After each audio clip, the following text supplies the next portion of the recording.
अखिल भारतीय जाट आरक्षण संघर्ष समिति के राष्ट्रीय अध्यक्ष प्रताप दहिया जी के नेतृत्व में भाईचारा यात्रा हरियाणा 2025 का आज से छोटराम धाम से आरंभ हो रहा है।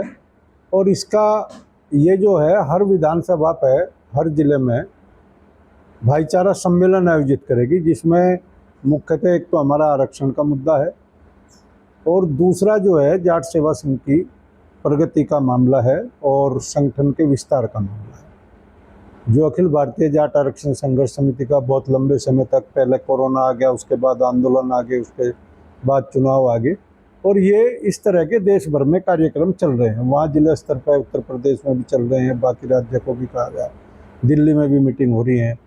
तो यहाँ ये पूरे राज्य में यात्रा निकलेगी। प्रताप दहिया जी के नेतृत्व में पहला सम्मेलन सेक्टर 3 फरीदाबाद में है और उसके बाद अगला फरीदाबाद की दूसरी विधानसभाओं पे है और उसके बाद फिर पलवल, होडल और नूह, मेवात, रिवाड़ी, इस तरह से उसका रूट तय किया गया। और 5 तारीख को एक बड़ा सम्मेलन उस यात्रा के समाप्ति के बाद रखा जाएगा और उसमें भी अगर कुछ विधानसभाएं हमसे छूट सकती हैं, क्योंकि बीच में कुछ ऐसे कार्यक्रम हैं, बरसात हो सकते हैं, कोई कार्यक्रम किसी घटना दुर्घटना की वजह से कैंसिल हो सकता है, तो उन कार्यक्रमों का भी 30 नवंबर को फिर यहाँ हम स्थापना दिवस मनाते हैं, उसके बीच में उन विधानसभाओं पर भी कार्यक्रम निरंतर चलते रहेंगे। हरियाणा में संगठन का पुनर्गठन, देश में संगठन का पुनर्गठन, जाट सेवा संघ की प्रगति, इसके आगे भविष्य में क्या योजनाएं होगी उसके बारे में सूचना करना और पूरे देश में जन जागृति अभियान है एक तरह से आज से ही, तो उसी के लिए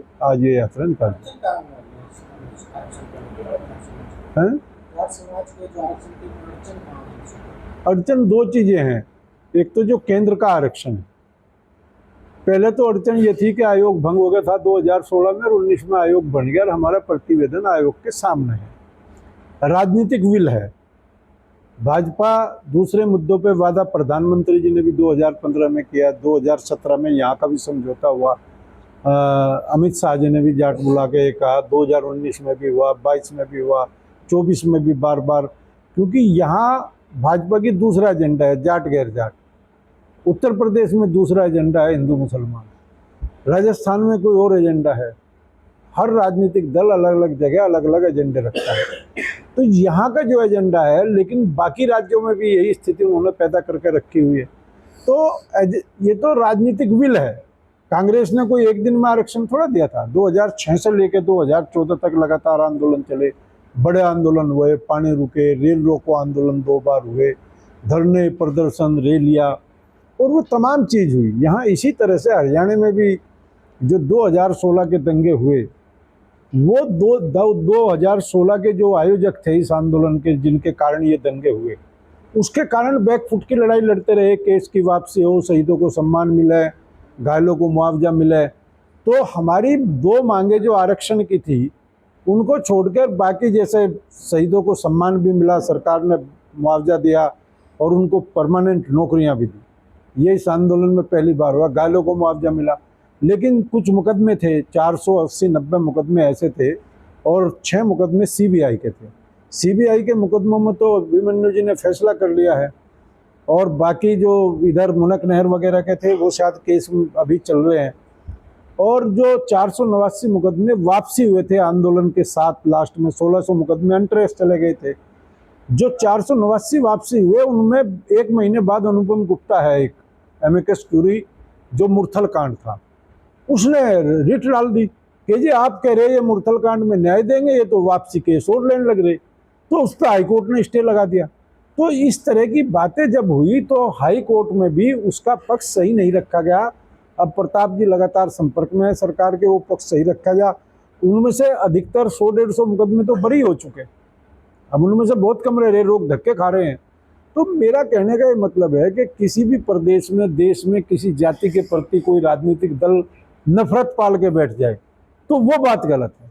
जो हमारा अधिकार है, सामाजिक अधिकार है, 91 में यहाँ आरक्षण मिल गया, 94 में भजन लाल ने खत्म कर दिया और उसके बाद कह रहे हैं कि हम आरक्षण देंगे, बिल गलत ले आए, एसबीसी अलग आरक्षण दे दिया, उसके बाद हमें चाहिए बीसी में आरक्षण दे दिया, आरक्षण एसबीसी में आरक्षण, अगला बिल आया उस पर भी स्टे लग गया। जो समझौते के बाद 19 मार्च 2017 के बाद बिल आया, उस पर भी स्टे लगा दिया हाई कोर्ट ने। और ये खाली जाट के साथ नहीं है, मराठों का स्पेशल बिल हुआ, खारिज हुआ, गुजरों का स्पेशल बिल आया राजस्थान में अलग से आरक्षण का, वो खारिज हुआ, पटेलों का आया, वो खारिज हुआ। तो ये जो सरकारें ये केवल जाट के साथ धोखा नहीं कर रही, जितनी जातियां देश में आरक्षण मांग रही है सबके साथ धोखाधड़ी का खेल खेलते हैं। क्या मुख्यमंत्री को ये नहीं पता कानून कैसा बनता है?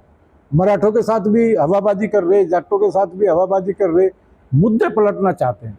तो ये सब चीजें इस तरह की है। जाट अगर इस गलत फहमी में है कि ये उसके साथ ऐसा हो रहा, मराठे के साथ भी ऐसा ही हो रहा, पटेलों के साथ भी ऐसा ही हो रहा, गुजरों को एसटी में आरक्षण चाहिए था, उनके साथ भी ऐसा ही हुआ।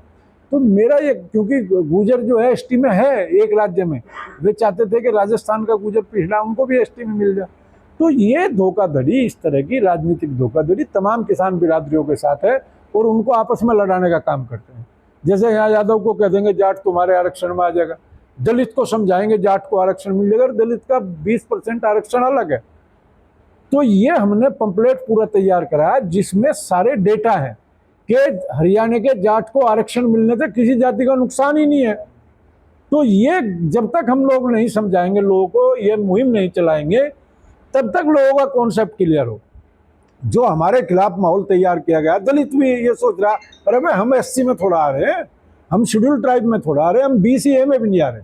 बीसीए में 72 जातियां हैं और 72 जातियों का तो है 16% रिजर्वेशन, और 6 जाति जिसमें से 3 हरियाणा में रहती नहीं, 3 का है 11% रिजर्वेशन।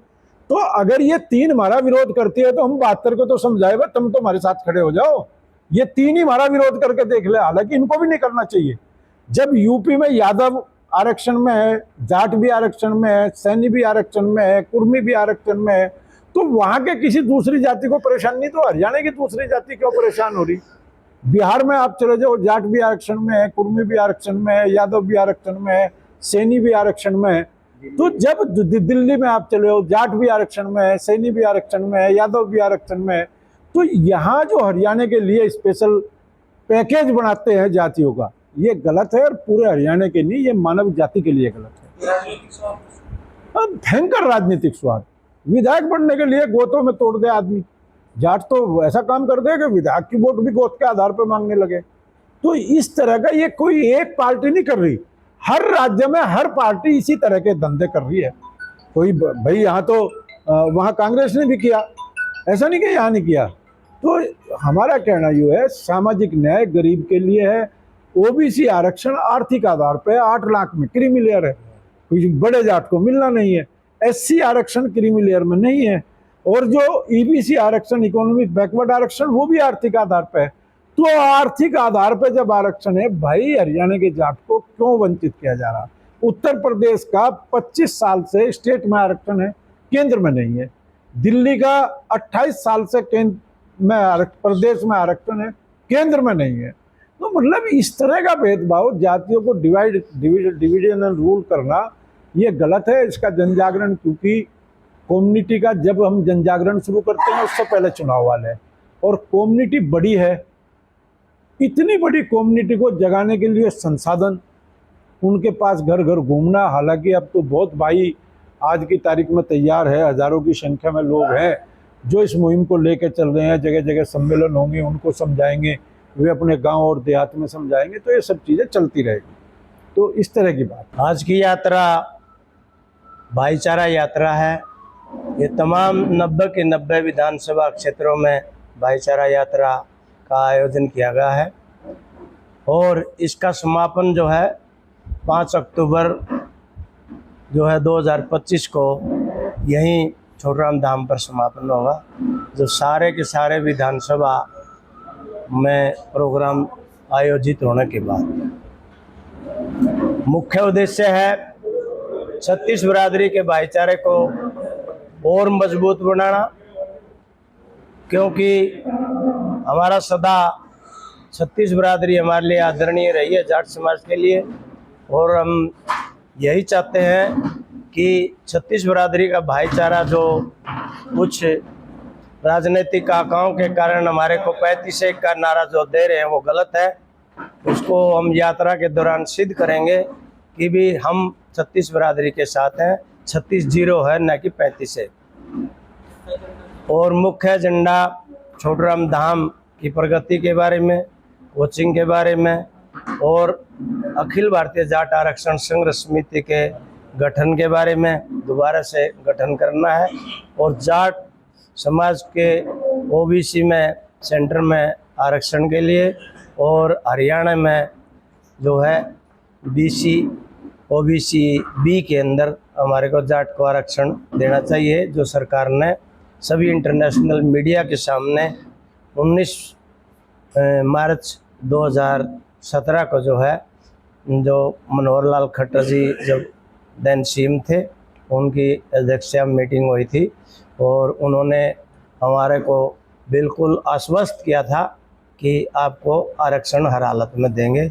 और कुछ मांगे हमारी उन्होंने उस टाइम की पूरी की, कुछ अधूरी हैं। उन अधूरी मांगों के बारे में भी हम विस्तार से अपने समाज को बताएंगे और सरकार से अपील करेंगे कि हमारा जो मांगे अधूरी हैं, जैसे जाट आरक्षण के केस हैं और ख़ास करके जाट को आरक्षण देना सबसे बड़ी बात है, क्योंकि हमारे समक्ष जो जातियाँ हैं बीसीबी में, जैसे गुर्जर भाई हैं, सैनी भाई हैं, यादव भाई हैं, वो हमारे बिल्कुल समक्ष है, आर्थिक तौर से भी, सामाजिक तौर से भी और शैक्षणिक तौर से भी।